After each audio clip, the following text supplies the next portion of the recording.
Hello there, it's 6 o'clock. I'm Michelle Dewberry and this is Dewbs Co, the show where we'll get into the things that have got you talking today. Speaking of today and what people are talking about, another day, more party leaks. I can tell you, I've got very strong opinions and a lot to say about that, so I will be kicking off with that. But Beijing Barry, as the saying goes, what's that all about? The Chinese, the Labour Party? What on earth? And the statue outside the BBC offices that's been damaged, guess what? It's not going to be taken down. What do you think to that? And school uniforms. A row has broken out again about school uniforms. What do you think to them? Are they essential? Are they silly? I want all your thoughts on all those topics.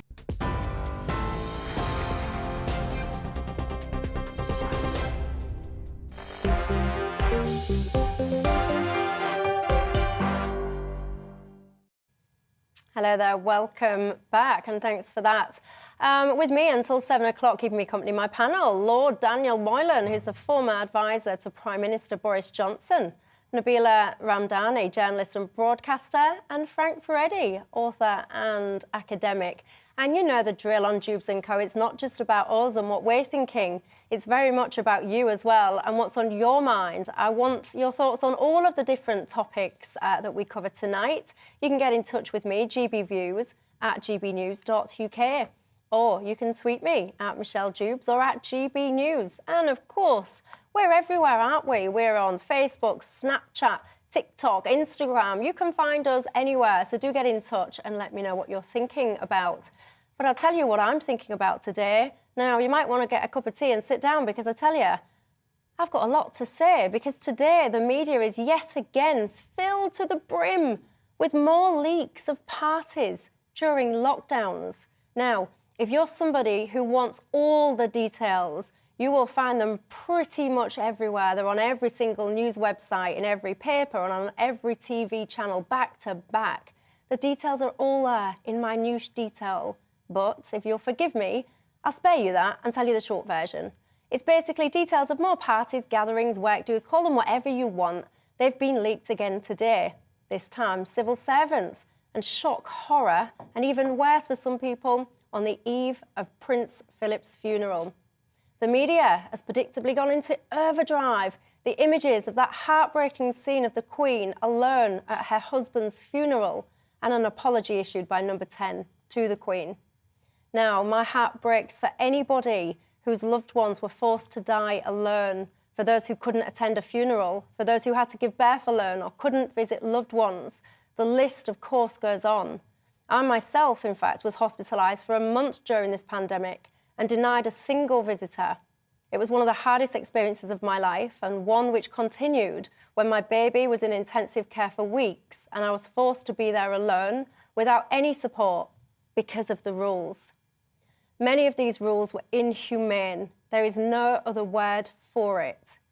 To hear then that those in charge broke the rules that they helped set creates an anger, and it's one that I fully understand. But what's happening in the media goes beyond that. This isn't just about gatherings or rules. This is, in my view, a systematic takedown of a Prime Minister. But for me personally, I do not appreciate the hypocrisy of media outlets revelling in this situation when many of their journalists broke the rules too. The Sun newspaper, for example, is frequently critical of Partygate, yet it turns out today that one of the parties, on the eve of Prince Philip's funeral, was for the PM's former Director of Communications, a man who is now the Deputy Editor of The Sun. He has, of course, apologised, but the hypocrisy is astounding. And it's not just the media, by the way. The opposition party, desperately seeking sad stories to share that relate to the date of the parties. But they don't share these stories out of sympathy to those affected. They do it, of course, to try and land blows on the government because they have become so weak that the only gains that they can make are not due to their own strengths, but due to the weakness of others. The hypocrisy, of course, is that Labour voted for the rules which caused this suffering and would probably have gone a lot further too. And do not get me started on why these things are being leaked. Do not be fooled. It is not because of an upset re-rule breaking. This is personal vendettas being served. revenge, some might call it, but what I call it is manipulation. Our understandable anger at some of the inhumane rules and the fury that those who set them but didn't follow them is being leveraged for people to score points. And I wish it would stop. For if we're going to have these conversations, we should also be asking, who is leaking this stuff? Why is there so much info and content being leaked from government buildings, for example? Do you remember that Hancock CCTV link? Ooh, I tell you, I will never unsee that. But why, though, should our news agenda be hijacked like this for personal vendetta, especially at a time when there is so much else that we should be focused on and progressing with? Now, as I said right at the start, what we're seeing here is a systematic takedown of a Prime Minister. And as to whether or not that is justified, I'll leave you to be the judge. I'm sure that there'll be very many different opinions, and rightly so, because that is, of course, the beauty of a democracy. Nabila, I had to get all that off my chest. I am sorry, and thank you for waiting patiently while I did so. What's your thoughts on all Well, I this? think the nation will be as passionate and divided over the issue as most of us on this panel would be. But I think what this story suggests, and the timing of it suggests, is Boris Johnson clearly has got some enemies. This is very obvious to me, and they think that he's a liability. Remember that Boris Johnson is very much associated with the slogan, "Get Brexit done." They might think that he's fulfilled his historic duty of delivering Brexit, and it's time for a change. And a lot of these leaks started to happen around Christmas time, remember? And it might be that Conservative Party backstabbers think that it's about time to introduce some change in the new year. We've seen interviews emerging in papers, for example, like Lord Frost, who spoke to the Mail on Sunday, exclusively saying that the party needs to be realigned along more traditional lines, for example. So there's clearly an awful lot of frustrations within his own party. And what fascinates me is that with all the problems we're having in the world, it could be that boozy parties could actually bring the end to the career of an elected world leader. And we all know that Boris Johnson is associated with, he's very much of a party animal and he likes a drink, but he's always managed to combine fun with more serious roles in his life. But in my view, the real issue here is not so much a witch hunt. It's about millions of people who are very ill and dying, and people who are absolutely furious at a government who brought about restrictions and lockdowns with such convictions and have been breaking such rules themselves. And it's about people spending months in hospitals. It's about people also being kept apart from their loved ones for months, if not years, because of the pandemic. And there is clearly a time and place for partying. Winston Churchill used to do that all the time.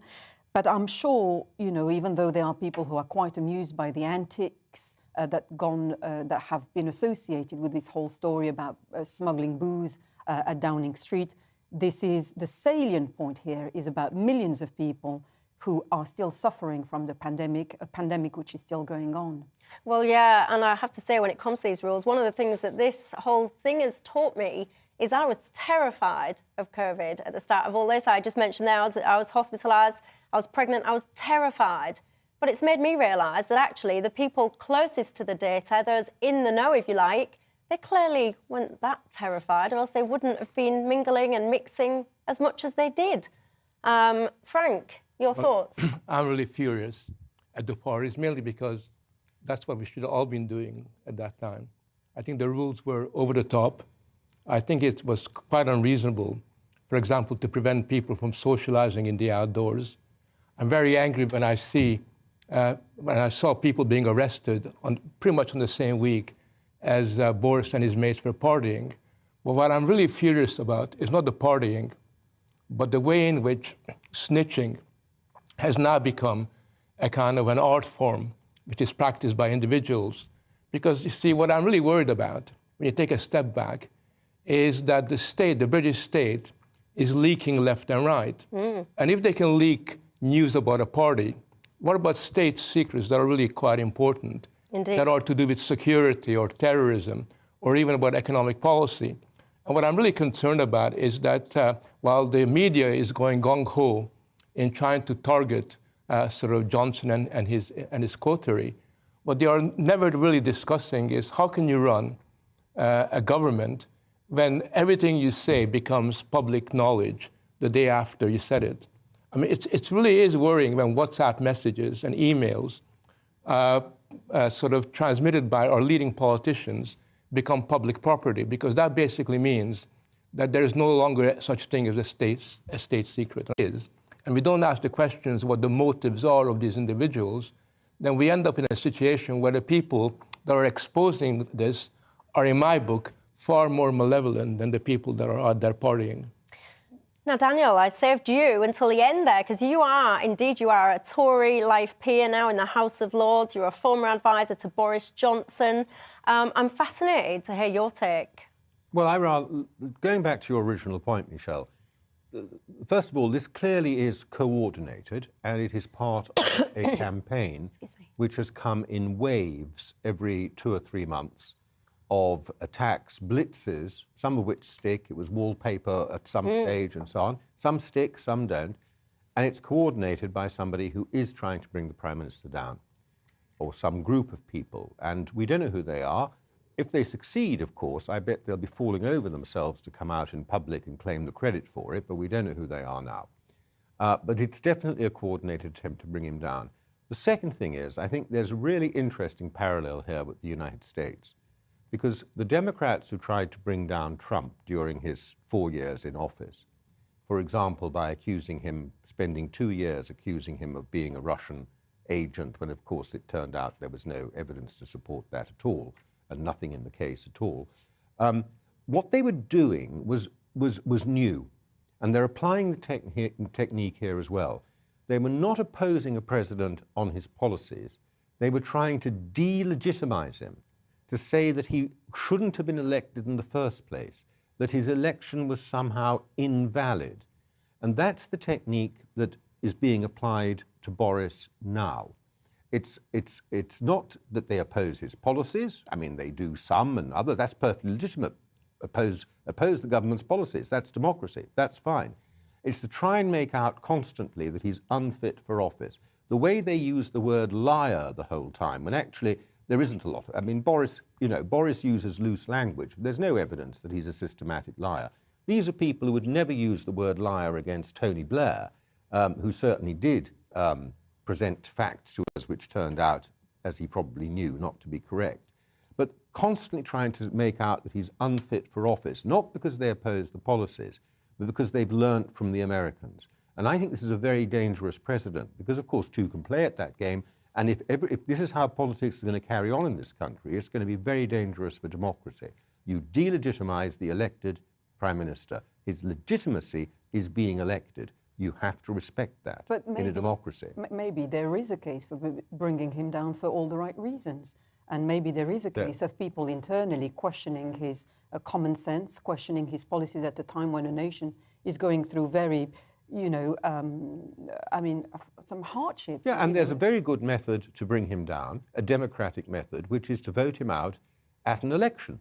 Well, and that is how our democracy works. But you can not by undermining and delegitimizing and seeking to force him out of office when he's been elected to carry it out with a very large majority. But perhaps what you call undermining and what Frank calls snitching is simply scrutiny and holding a public figure to account. It's fine. Let the people who wish to scrutinize him come out in public with the evidence and say who they are. And argue in public. I mean, we can have a public debate about his policies, and the people who are behind this campaign could stand up in public and declare their views and sentiments and test them out with the electorate or with the other MPs. But it's often the case that it's anonymous whistleblowers that bring about I don't regard these people as whistleblowers. They're engaged. These are not people who have stumbled across some malfeasance which they're shocked about.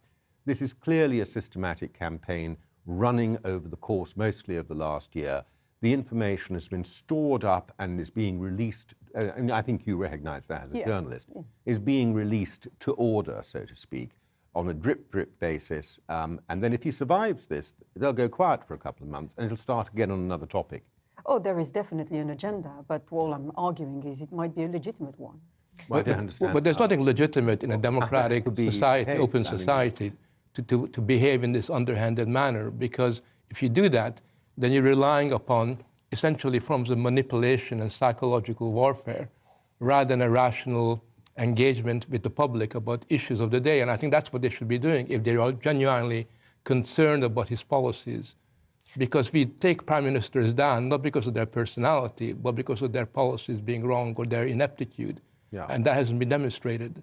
And his ineptitude to abide by his own rules, for example. Well, I think the whole question about the rules has to be seen. I mean, like the latest parties, he wasn't even in London when those parties took place. I mean, how can he be held? He was at Chequers when the ones that were out today. There's no suggestion Boris was at these parties.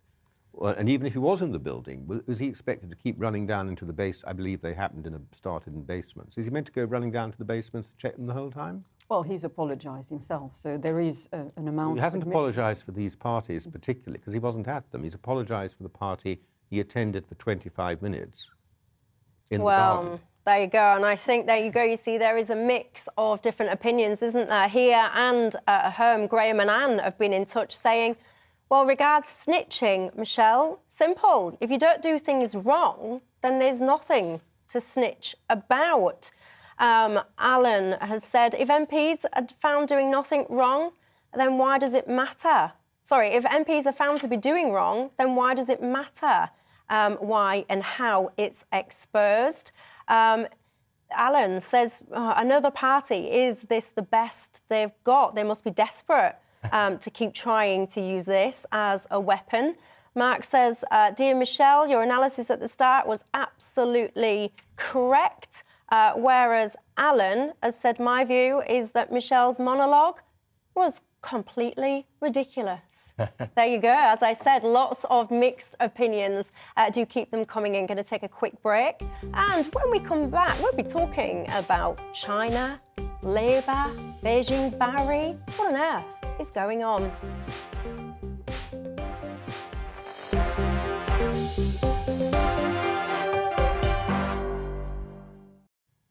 Hello there, welcome back to Dewbs Co with me, Michelle Dewberry. That topic of conversation there about parties and Boris, etc., has got lots of you talking. Your emails are flying in, and I shall be reading some out again slightly later in the programme. But if you want to get in touch, tweet me at Michelle Dewbs or at GB News, or email at gbviews@gbnews.uk.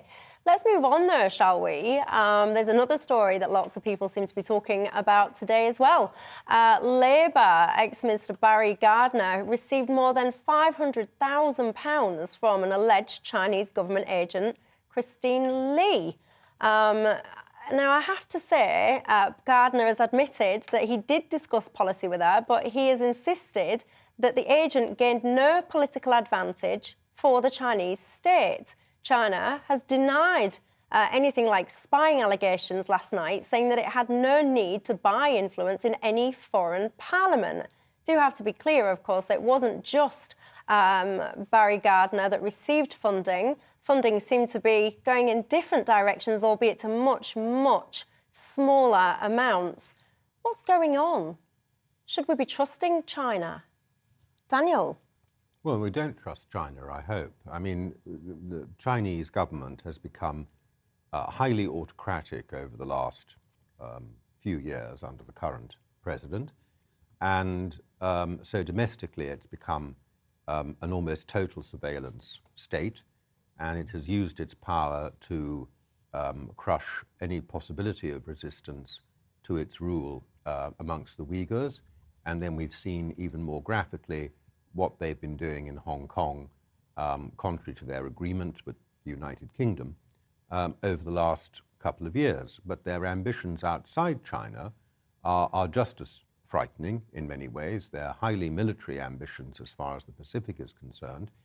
And as for not needing to buy influence, I mean, they've been buying influence throughout Africa and much of the Third World, South Asia, and so forth for the last 10 years. Now, I don't want to make a party political point about Barry Gardner. He is a Labour MP. He took £500,000. He employed the son of this lady who's now been exposed as an agent for China. I believe Sir Edward Davey, or his constituency association, also received a much smaller sum of money. It's hard to think that this was being done philanthropically. So one has to wonder why China, through its agent, felt that this was an appropriate use of money. Obviously, Labour Party policy was discussed with her, but she obtained no influence, we're told. So quite what was going on, and I'm puzzled what Mr. Gardner thought was going on, but he will answer his own case. I'm not here to make party political points. We shouldn't trust China. It's also deeply embedded in our universities, our industry, and so on.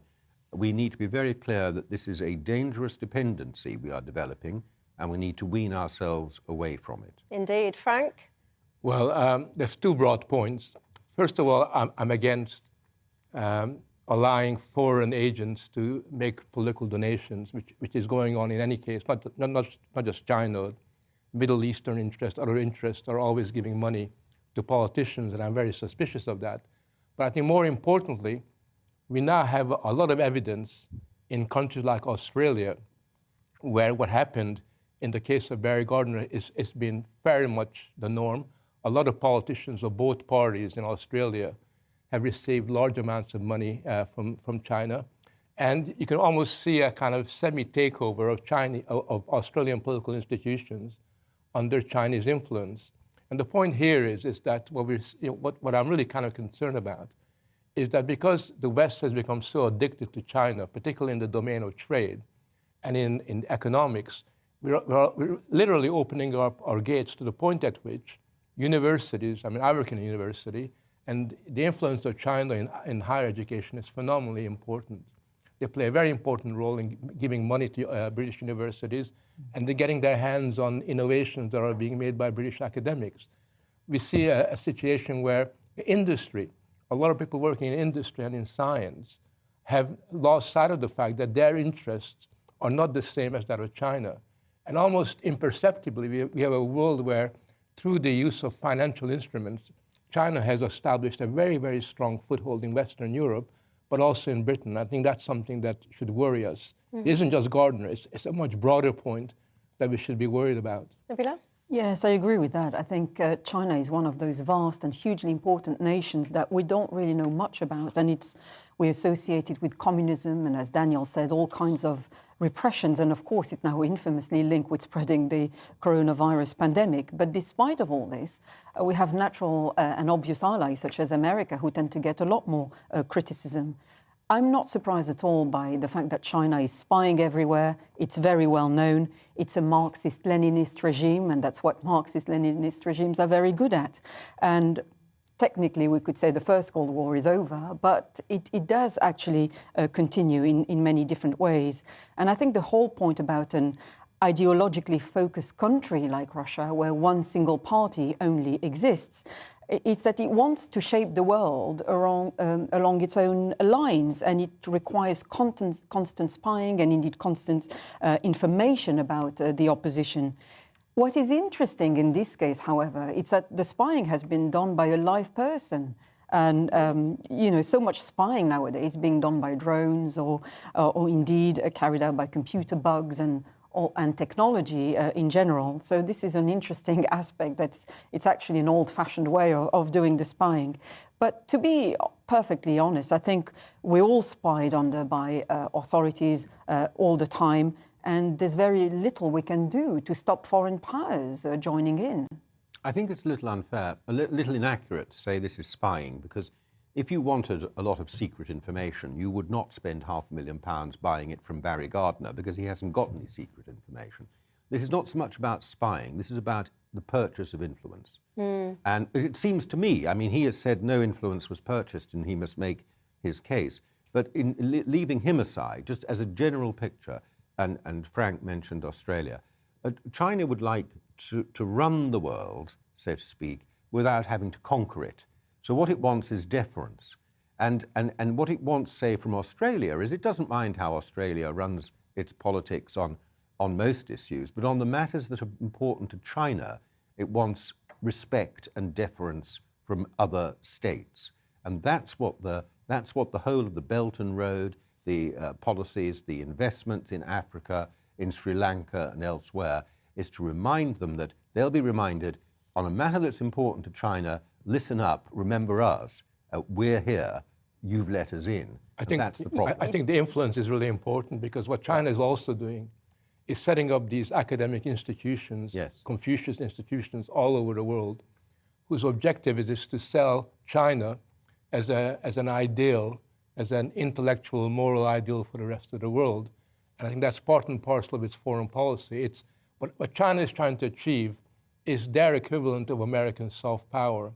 Because once you have more soft power, and once we're able to influence the younger generations in particular, I think that gives you an incredible advantage in the global marketplace. But I think it ties in with what you're Very saying, briefly, your Daniel, final is that it ties in with the great historical failures of left-wing organisations in general, who tend to go broke before long. And I think it's very much to do with finding a way of raising funds. And, I think socialism is all about redistribution of wealth, as it were, and they are a bit more uncomfortable with excessive profiteering or indeed raising huge amounts of money like this. Well, there you go. Now, I just want to move, before I go to my next break, I do want to touch very briefly on a story that we actually covered yesterday about the statue at the BBC Broadcasting House. You will have seen, I'm sure, the footage of, that activist, if you want to call him that, up there with his chisel or hammer or whatever it was. Well, that's kind of been looked into at the moment on one side. But there's been talk about whether or not the statue should have even been there in the first place. And the BBC has come out now and said that although there were debates to be had about the sculptor Eric Gill's life, they had no plans to remove the statue. This comes after a man, of course, was arrested on suspicion of criminal damage, as I've just mentioned there. What do you think to that? I have to say, I was quite surprised that the BBC had so quickly come out and said that the statue will remain. Should it remain? Should it not remain? Do you even care? Frank Freddy. Well, I think it's a good call. We need to make a distinction between the sculptor and the art, because if we begin to judge every single piece of art by the moral attitudes and behavior of the artist, then I think there's been a lot of paintings that will be burned, a lot of books that will not be published. Yeah, but there's a difference between appreciating artwork and putting someone into a statue to celebrate that person, right? Well, I It's not don't. a statue of Gill. Well, I don't think it's a statue of Gill. I thought it was a statue by But, Gill. by but the Gill. whole point of having a statue there is celebrating, surely, this is the argument, because we debated this yesterday. I think this was an integral part of a listed building. There are a number of buildings in London from that period that have sculptures by Gill, Epstein, and contemporaries of theirs that are built into part of the fabric. And I think this is an integral part of a listed building. For one thing, they couldn't take it down without listed building consent. They'd be committing an offence themselves. Would they really? If they tried to do it. Yeah, I think this is Broadcasting House, isn't it? Yes. Yeah, I didn't realise that. I'm sure that's listed, and this is 19. This is. Yeah, no, I'm not saying you're wrong. I just didn't realise that would be. I'm sure. I'm 90% sure. It's worth checking out. It is, but also I think we should make a distinction between the statue, which we can celebrate, and the artist who we can condemn. Absolutely agree with that. So I mean, and think back historically when social attitudes have been very different. I mean, in the 19th century, people would have gone around destroying Michelangelo statues because he was homosexual. This is very true. And then they might have done that. And we would say probably now that would be a matter for regret, I think. But Nabila, what do you think about? Because, I mean, this topic kind of engenders quite a strong debate. Life has moved on. In terms of lots of things that went on, historically, that were acceptable at the time. And I've got to say, some of the things that this particular person were doing, I'm not sure would ever be acceptable. No. But nonetheless, history has moved on. So sometimes, when we look back at people, we apply the kind of lens of moral goodness and all the rest of it that we have now, and we apply it historically. Do you think we should do that? Well, I guess technically you could look at anything and find some kind of link with a bad or a person if you wanted to, but it doesn't give you the right to destroy it. As simple as that. I think it boils down to an act of vandalism. If you're talking about, I mean, some people might argue that if you live in a society where it's anarchy or in the brink of war or there's a totalitarian regime in place and you want to bring down the symbols of that kind of oppression, then that's fair enough. But we live in a very stable democratic societies, and there are other means of expressing your discontent through the democratic vote, for example, There or you legitimate public debate. Well, what do you think to this situation? I touched upon this yesterday. I worry that the Colston verdict almost has created an open season, if you like, for people to take to statues with a hammer, with a chisel, and try and take them down simply because they don't approve of the person or the representation or the things that person did once upon a time. Let me know your thoughts, gbviews@gbnews.uk. I'm going to move on now. I'm going to take a quick break, and when we come back, I want to talk to you. I'm going to change the mood, change the direction, because I want to talk to you about school uniforms. What do you think to them? Are they a necessary thing or not? I'm asking because a school in Cheshire has basically decided that the kids have to wear the correct coats, and if they don't, they'll be stripping the children. So you've had various, not stripping them naked, that would be weird, but stripping the jackets off these children. So here we are in cold weathers. You've had kids not being allowed to wear their own coats and jackets outside because they weren't the right school uniform. What do you think to that? I'll see you in just a few minutes.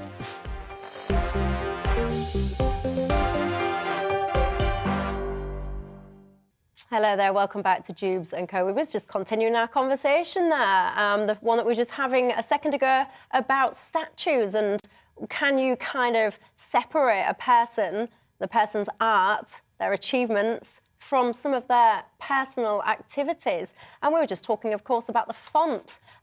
Gil, what is it? Is it Gil Sans? Gil? Yeah, there are several variants on it. Yeah, the Gil font that was created. We were just pondering whether or not that will remain. Who knows?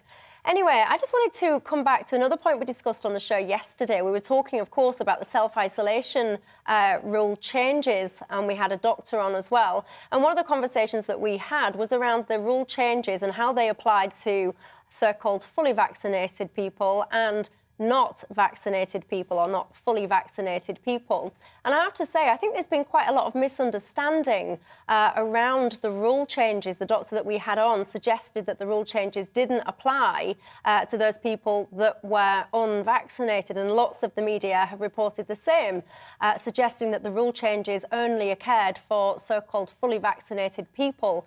Anyway, we reached out to the government departments for comment and for clarity, and received the following statement. The rules for contacts have not changed. Fully vaccinated individuals who are identified as contacts of someone with COVID-19 should take daily rapid lateral flow tests for 7 days, but are not legally required to self-isolate. Unvaccinated contacts are legally required to self-isolate for the full 10-day period. So I think what's been going on in the media is that there's been a little bit of confusion. The good news is that the shortening of the self-isolation period applies to all, irrespective of vaccination status.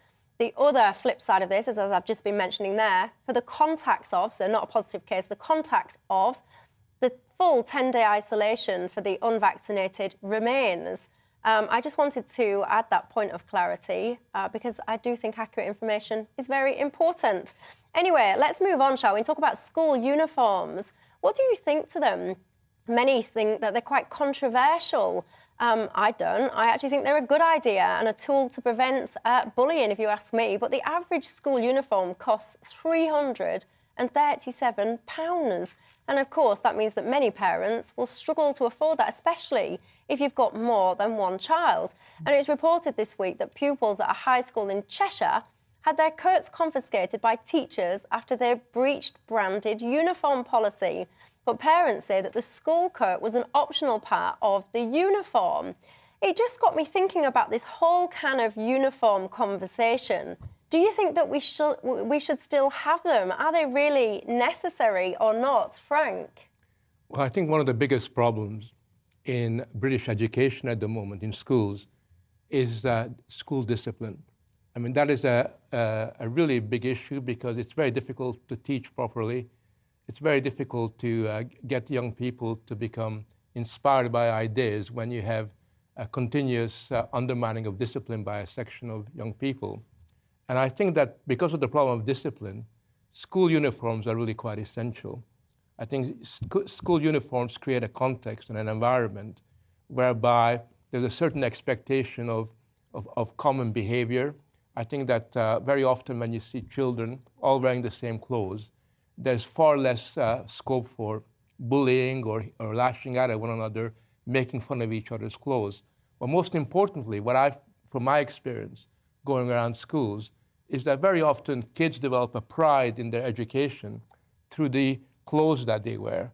And they begin to identify with the whole mission and the whole project of education, partially because of the clothes that they wear. And I think that school uniforms at this stage in time are really quite essential. Now, there's a problem and there's a conflict because obviously this costs a lot of money. Mm-hmm. And I think it's quite important that schools work on a procedure whereby they can begin to help out those parents who are facing financial hardships, make it easier for them. There's many ways of doing it. I know, for example, when my son went to school, what they used to do is every September they would have a second-hand uniform sale. Mm. And when they had a second-hand uniform sale, you could basically sort of provide the poorer sections of the community with uniforms at virtually, sort of very, very low prices. And there was we did manage to make sure that everybody, even those who were really hard up, had access to this. And I think part of the job of a good headmaster or headmistress is to make sure that they take into consideration people's economic sort of circumstances. But by all means, let's stick with the school uniform if we're going to crack the discipline problem in British education. Nabila? Well, one of the main issues here seems to be one of health, frankly, not allowing children to wear their warm coats because it covers their school uniform. I mean, some parents are complaining about that. They had like a branded school uniform coat, and what they were saying is they wanted the children to wear that as part of their uniform. So they had like an almost branded like school jacket, I guess. Meaning they cannot wear their own, and forcing children to buy expensive branded school uniforms is outrageous in my view. I think, I mean, it's obviously very traditional and very British, and there are very good reasons for it. For example, as Frank said, it enables you not to worry about looking fashionable, but also teaches you to conform in a certain environment and take pride in the education you're receiving. But it can become a problem when uniforms become a symbol of elitism and indeed money. Maybe there's some sort of compromise that can be put in place. I don't think nobody would object to subtle branded items such as a tie or a jumper with a badge on it, but forcing an entire, paraphernalia, as it were, which is vastly costly, especially, as you said, if you have a number of children, and it becomes a real financial burden but of for course parents. It's there to eliminate opportunities for elitism and showing off. That's the whole point. Well, unless you're wearing an Eton school uniform. It's there to stop people rich kids turning up in Gucci coats, for example, if that was a possibility. So it's the reverse of what you're saying is its purpose. And I agree with Frank, but I think we underestimate the importance of dress in society at large still. Every contemporary society thinks that they're breaking all the rules and they're just wearing something that's fashionable. But actually dress, not just at the school level, but at every part of the society. We should be more celebrating the fact and recognizing the fact that clothes, uniforms, even the suit I'm wearing is a sort of uniform, that these actually express something about social function, social hierarchy, and conformity. And those are some of the things that help society work. They certainly help schools to work, and they help discipline in schools. And as I say, they're there to sort of eliminate showing off and rich kids being able to turn up. Again, unless you're wearing an Eton school uniform, in which case that's it doesn't Eton eliminate. School, and they're all wearing the same uniform. That is slightly unusual. In the majority of schools, the uniform is not like that, and it is the same for every child in that school. And of course, to that extent, it does, as Frank said, build up a sense of identity with the school, by contrast to another school further down the road. But whether that's important or not. But I think the discipline point is important, and also not, we were quite a poor family, went to school, had school uniform. We wouldn't have felt comfortable if there were richer people in the school turning up in their smart clothes and we were left in our slightly grungy uniform, where the elbows were out a bit because your parents are trying to make them last longer and so on. But also, I mean, the reason why there is such hostility to school uniforms because a lot of parents find it very difficult to tell their children to wear a particular kind of clothes. There's a sense in which a lot of parents would rather ignore the issue altogether and let their kids dress the way they want because they find it very difficult to exercise authority over Well, that's the poor behavior of the kids. parenting, though, isn't it? Because my kid's not going to be telling me when he's 8 years old, he's not going to be telling me what he will and won't wear. If he's going to school and they've got a policy, I'll be telling him what he is wearing. But a lot of parents aren't like you. That's the unfortunate thing. And I remember when I visit a lot of schools and I talk to people there. Very often you have this situation where you kind of wonder what's going through the minds of the parents to allow their kids to dress the way they do at a very, very, very early age, because it seems to me that they're not really exercising any degree of guidance or leadership over the behavior of their children.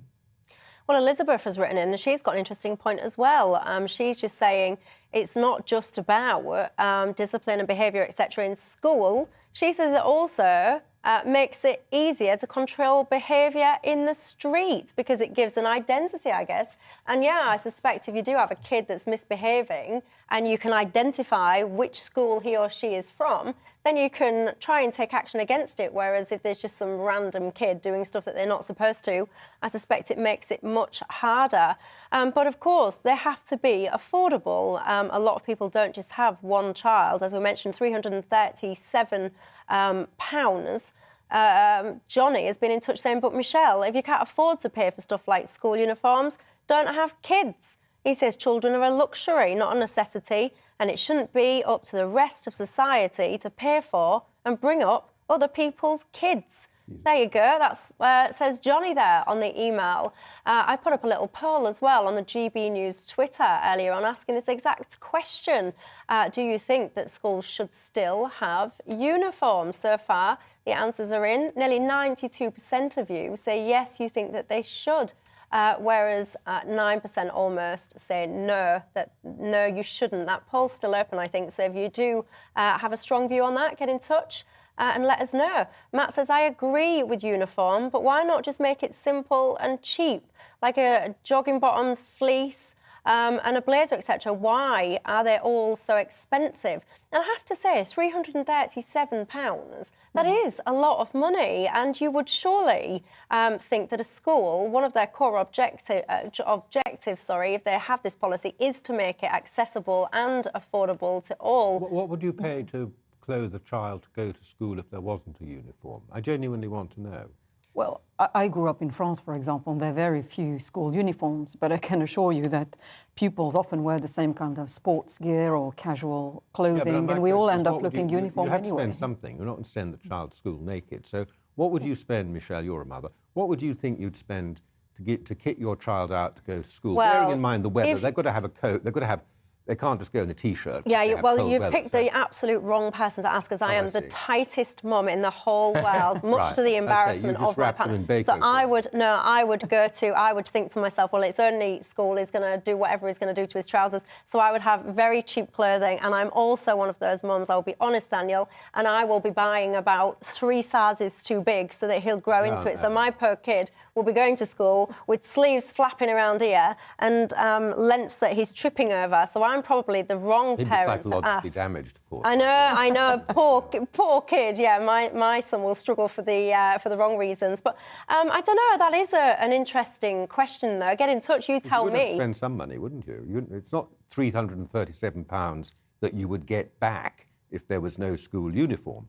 You'd still have to spend some of that money. But most schools charge the cost is far less than that amount of money. Where I live, where they have uniforms, I bet you it's half that price. There's no need for school uniforms to cost over £300. Well, there you go. That is an interesting question. My son's not of school age yet, so I don't buy him stuff. I do get him incredibly cheap nursery gear, though, much to the embarrassment of my partner. Anyway, so if you've got school-age kids and you don't put them in uniform, let me know. Just give me an average outfit cost for school to answer Daniel's question there. But before I head off, I just want to ask you, have you had any kind of New Year's resolutions? Did you start the New Year's with good intentions? Apparently, lots of us, and I have to say myself included actually, I decided to go vegetarian this year. But according to latest research, Brits only last 13 days before ditching their environmentally friendly habits such as recycling and eating less meat and reducing the use of their cars. That's very impressive, quite frankly, if people lasted 13 days, because I think on the 2nd of January, I forgot I was a vegetarian and tucked into a pork pie. So anyone that lasted 13 days, quite frankly, you've done 11 more than me, so I salute you. Anyone on this panel, did you start any good intentions in January and didn't see them through, Frank? Well, I made a promise to myself that I wouldn't drink so much wine. I usually have a half a bottle of wine with my meal every night. And I lasted until the 4th of January. The 4th, so you lasted a few days there. Nabila, any good intentions? Not really. I have tried to have good intentions every day of the year, to be honest. Do you? Oh, gosh, you're so good. Daniel, did you have any I don't need resolutions? artificial deadlines. I never set New Year's resolutions. Don't and you? I'm always successful in my ambition. Are you? I never fail to meet any of them. I don't have that sense of disappointment. I don't want to make any changes. I'm perfectly happy with the sort of food I eat. I eat meat and I enjoy it. I think veganism is probably dangerous to your health. It certainly gives you bad breath, and from what I can see, sort of vegans tend to. Is that a hint?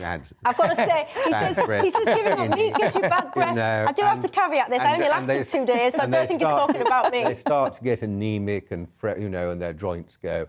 So I wouldn't encourage veganism or anything like that. Oh, well, there you go. Anyway, Jackie's been in touch saying, I'll tell you what, when it comes to school uniforms, if she bought something from a supermarket, she'd pay £30 for her trousers, £26 for a shirt. So there you go. What's that, 56? Yeah, but you can't send the kid out in a shirt and trousers, so you need a coat. Yeah, good point, Jackie. The no flies on Daniel. You didn't include the coats. And what about the shoes as well? There you go, shoes. That's another aspect. Well, they're additional, I think, to the school uniform, so we shouldn't count them. But Most schools insist on a dark shoe. Yeah, dark shoe. And no trainers, whatever. I think when it adds up, you were spending 100 quid plus, so you haven't saved the 337. That's the point I'm making. There you go. I mean, I never actually thought I would say these words, but I'm going to leave these two guys chatting school uniforms and shoes and coats, because that is all we've got time for. Thank you very much to my panel, and thank you at home for your company. He's getting up and leaving already. We've not finished yet. Anyway, I shall see you on Monday, 6 o'clock till 7 o'clock. Have yourselves a very good evening in the meantime.